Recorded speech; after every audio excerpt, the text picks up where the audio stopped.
Hello दोस्तों, हमारे channel में आपका स्वागत है। आप अगर हमारे चैनल में नए हैं तो लाइक सब्सक्राइब शेयर जरूर करें। धन्यवाद।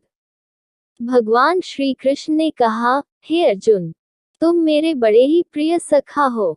हे पार्थ, अब मैं तुम्हें पापों का नाश करने वाली तथा पुण्य और मुक्ति प्रदान करने वाली प्रबोधिनी एकादशी की कथा सुनाता हूँ। श्रद्धापूर्वक श्रवण करो। इस विषय में मैं तुम्हें नारद और ब्रह्मा जी के बीच हुए वार्तालाप को सुनाता हूँ। एक समय नारद जी ने ब्रह्मा जी से पूछा, हे पिता, प्रबोधिनी एकादशी के व्रत का क्या फल होता है? आप कृपा करके मुझे यह सब विधान पूर्वक बताएं। ब्रह्मा जी ने कहा, हे पुत्र, कार्तिक माह के शुक्ल पक्ष की प्रबोधिनी एकादशी के व्रत का फल 1 सहस्र अश्वमेध तथा 100 राजसूय यज्ञ के फल के बराबर होता है। नारद जी ने कहा, हे हिता, एक संध्या को भोजन करने से, रात्रि में भोजन करने तथा पूरे दिन उपवास करने से क्या क्या फल मिलता है?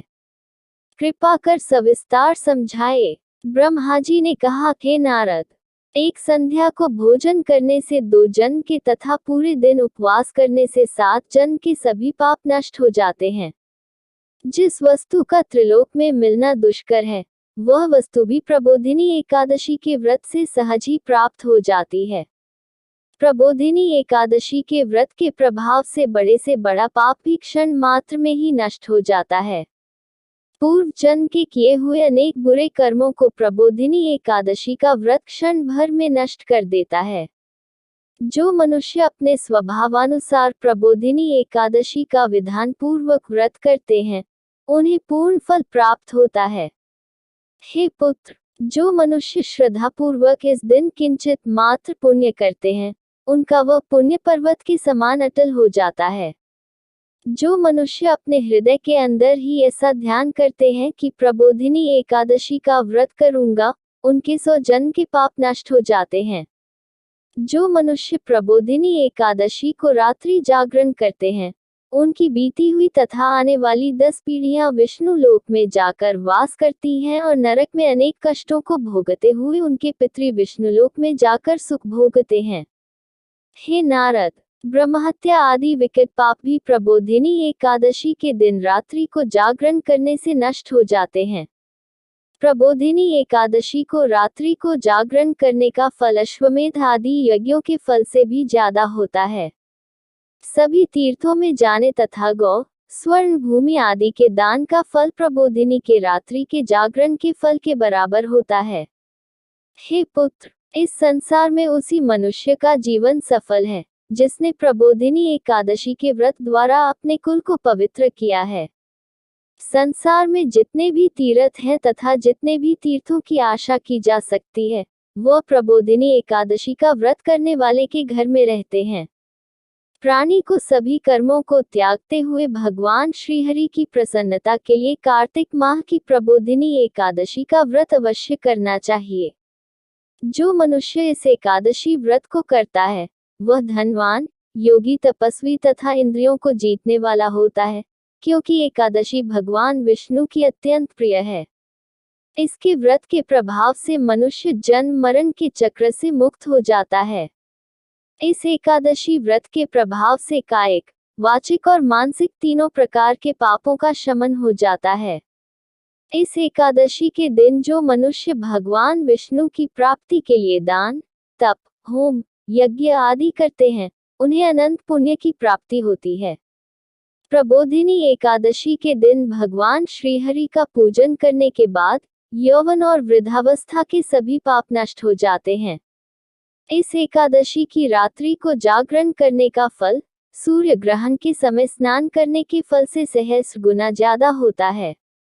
मनुष्य अपने जन्म से लेकर जो पुण्य करता है, वह पुण्य प्रबोधिनी एकादशी के व्रत के पुण्य के सामने व्यर्थ हैं। जो मनुष्य प्रबोधिनी एकादशी का व्रत नहीं करता, उसके सभी पुण्य व्यर्थ हो जाते हैं। इसलिए हे पुत्र, तुम्हें भी विधान पूर्वक भगवान विष्णु का पूजन करना चाहिए। जो मनुष्य कार्तिक माह के धर्मपरायण होकर अन्य व्यक्तियों का अन्न नहीं खाते, उन्हें चांद्रायन व्रत के फल की प्राप्ति होती है। कार्तिक माह में प्रभु दान आदि से उतने प्रसन्न नहीं होते, जितने की शास्त्रों की कथा सुनने से प्रसन्न होते हैं। कार्तिक माह में जो मनुष्य प्रभु की कथा को थोड़ा बहुत पढ़ते हैं या सुनते हैं, उन्हें 100 गायों के दान के फल की प्राप्ति होती है। ब्रह्मा जी की बात सुनकर नारद जी बोले, हे पिता, अब आप एकादशी के व्रत का विधान कहिए और कैसा व्रत करने से किस पुण्य की प्राप्ति होती है, कृपा कर यह भी समझाए। नारद की बात सुन ब्रह्मा जी बोले, हे पुत्र, इस एकादशी के दिन मनुष्य को ब्रह्म मुहूर्त में उठ जाना चाहिए और स्नान आदि से निवृत्त होकर व्रत का संकल्प करना चाहिए। उस समय भगवान विष्णु से प्रार्थना करनी चाहिए कि हे प्रभु, आज मैं निराहार रहूंगा और दूसरे दिन भोजन करूंगा, इसलिए आप मेरी रक्षा करें। इस प्रकार प्रार्थना करके भगवान का पूजन करना चाहिए और व्रत प्रारंभ करना चाहिए। उस रात्रि को भगवान के समीप गायन, नृत्य, बाजे तथा कथा कीर्तन करते हुए रात्रि व्यतीत करनी चाहिए। प्रबोधिनी एकादशी के दिन कृपणता को त्याग कर बहुत से पुष्प, अगर, धूप आदि से भगवान की आराधना करनी चाहिए। शंख के जल से भगवान को अर्घ्य देना चाहिए। इसका फल तीर्थ दान आदि से करोड़ गुना अधिक होता है। जो मनुष्य अगस्त्य पुष्प से भगवान का पूजन करते हैं, उनके सामने इंद्र भी हाथ जोड़ता है। कार्तिक माह में जो बिल्व पत्र से भगवान का पूजन करते हैं, उन्हें अंत में मुक्ति मिलती है। कार्तिक माह में जो मनुष्य तुलसी जी से भगवान का पूजन करता है, उसके 10,000 जन्मों के सभी पाप नष्ट हो जाते हैं। जो मनुष्य इस माह में श्री तुलसी जी के दर्शन करते हैं या स्पर्श करते हैं या ध्यान करते हैं या कीर्तन करते हैं या रोपण करते हैं अथवा सेवा करते हैं, वे 1000 कोटि युग तक भगवान विष्णु के लोक में वास करते हैं। जो मनुष्य तुलसी का पौधा लगाते हैं, उनके कुल में जो पैदा होते हैं, वे प्रलय के अंत तक विष्णुलोक में रहते हैं। जो मनुष्य भगवान का कदम पुष्प से पूजन करते हैं, वही यमराज के कष्टों को नहीं पाते। सभी कामनाओं को पूरा करने वाले भगवान विष्णु कदम पुष्प को देखकर अत्यंत प्रसन्न होते हैं। यदि उनका कदम पुष्प से पूजन किया जाए तो इससे उत्तम बात और कोई नहीं है। जो गुलाब के पुष्प से भगवान का पूजन करते हैं, उन्हें निश्चित ही मुक्ति प्राप्त होती है। जो मनुष्य बकुल और अशोक के पुष्पों से भगवान का पूजन करते हैं, वे अनंत काल तक शोक से रहित रहते हैं। जो मनुष्य भगवान विष्णु का सफेद और लाल कनेर के फूलों से पूजन करते हैं, उन पर भगवान अत्यंत प्रसन्न होते हैं। जो मनुष्य भगवान श्रीहरि का दूर्वादल के पूजन करते हैं, वे पूजा के फल से 100 गुना ज्यादा फल पाते हैं। जो भगवान का शमी पत्र से पूजन करते हैं, वे भयानक यमराज के मार्ग को सुगमता से पार कर जाते हैं। जो मनुष्य चंपक पुष्प से भगवान विष्णु का पूजन करते हैं, वे जीवन मृत्यु के चक्र से मुक्त हो जाते हैं। जो मनुष्य स्वर्ण का बना हुआ केतकी पुष्प भगवान को अर्पित करते हैं, उनके करोड़ों जन्म के पाप नष्ट हो जाते हैं।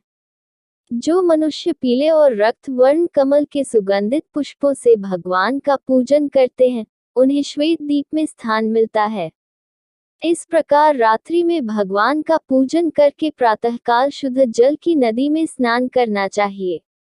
स्नान करने के उपरांत भगवान की स्तुति करते हुए घर आकर भगवान का पूजन करना चाहिए। इसके बाद ब्राह्मणों को भोजन कराना चाहिए और दक्षिणा देकर आदर सहित उन्हें प्रसन्नतापूर्वक विदा करना चाहिए। इसके बाद गुरु की पूजा करनी चाहिए और ब्राह्मणों को दक्षिणा देकर नियम को छोड़ना चाहिए। जो मनुष्य रात्रि स्नान करते हैं, उन्हें दही और शहद दान करना चाहिए। जो मनुष्य फल की आशा करते हैं, उन्हें फल दान करना चाहिए।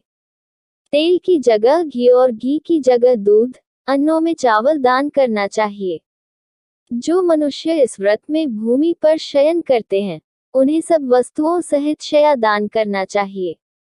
जो मौन धारण करते हैं, उन्हें स्वर्ण सहित तिल दान करना चाहिए।